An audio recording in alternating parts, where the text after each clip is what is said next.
Hey, Geekscapists, I'm Ben, and I'm here with Adam De La Pena, creator of Code Monkeys. I'm with Busey, and the first thing I really want to talk about, Bratz. That's right, Bratz. That is probably my greatest accomplishment to date.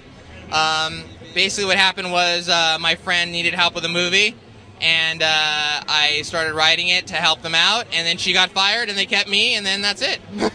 Awesome. Yeah, it was a weird thing. So, never saw it. Was it good? No idea. No idea. All right. Just saw it on your IMDb page. I'm like, yeah, that's an excellent thing. It's fantastic. So, I like weird stuff on my IMDb page. It's actually true. Yeah. Yeah.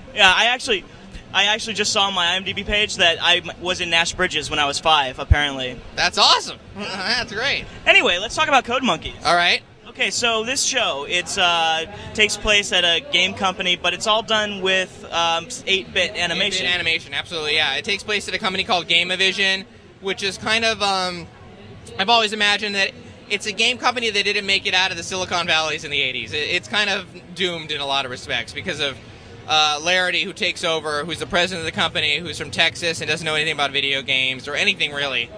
Kind of like our current president. It's doomed to failure, but it's fun to see them along the way. You know? Absolutely, it's a great show. With the 8-bit animation, like, do you use certain pre-established video games for it? No, the way we designed it, we designed all the animation and all the character design is like original design. The thing we really use is how video games move and how to tell stories. So we have the top and bottom bar, which is really important that I fought for because, networks don't understand why you want to use it. No, it's brilliant. Yeah, and so I had to, just say, I don't want to do the show unless we're doing that. And when characters move towards the edge, they tend to stay for a second, and then the screen will expand, we scroll down. That's really what we picked up on in video games, and the points and everything else. Yeah, exactly. I was just, I'm a big fan of the show. I've been watching every episode since the beginning. Great. What's the highest score for any episode, do you know? No, because here's the thing. I knew at one point what it was last season, but I've seen episodes you guys haven't seen, so now I know what the new one is. And I think it's on the season finale, which is going to be a Grand Theft Auto style finale. Excellent. Yeah. Is it the original Grand Theft Auto, top down? Of course it is, yeah. We don't have Sweet. There's no way.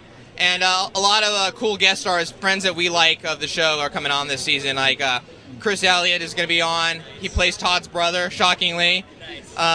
Brian Posehn is doing, I guess, a voice on it. And a lot of other, Steve Wozniak will be back. Awesome. And a lot of other cool, really cool guest voices. First season premiere, we had Tommy Chong for the story of 420. So it's been a cool year for us. Yeah, I just want to know where you get your insane ideas. The Code Monkeys is insane, and then you did Minora Team as well. Yeah. I think they're just things that I'm really like Comic-Con, things you're really interested in, and then you try to bring it out and figure out how to do it so everybody can enjoy it. Interested in comic books, ran the UCLA arcade for 4 or 5 years, so very interested in video games, so I wanted to do a video game show. So it's only things I'm really interested in. If I became interested in, ninjutsu, there'd be a ninja show. But there's too many already, so I'm not going to do that.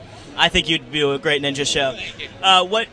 What's your favorite video game, All time, and I always say this, so I'm very consistent, Castlevania. I'm not saying it's the best video game. I'm saying it's the one I played at my house the most and was the most frustrating to me. But it's a video game that really created a world that I really, really liked. And when they started to change it up, with Simon's Quest, I didn't like it so much. Yeah, totally. You can definitely see that influence in Code Monkeys. Yeah.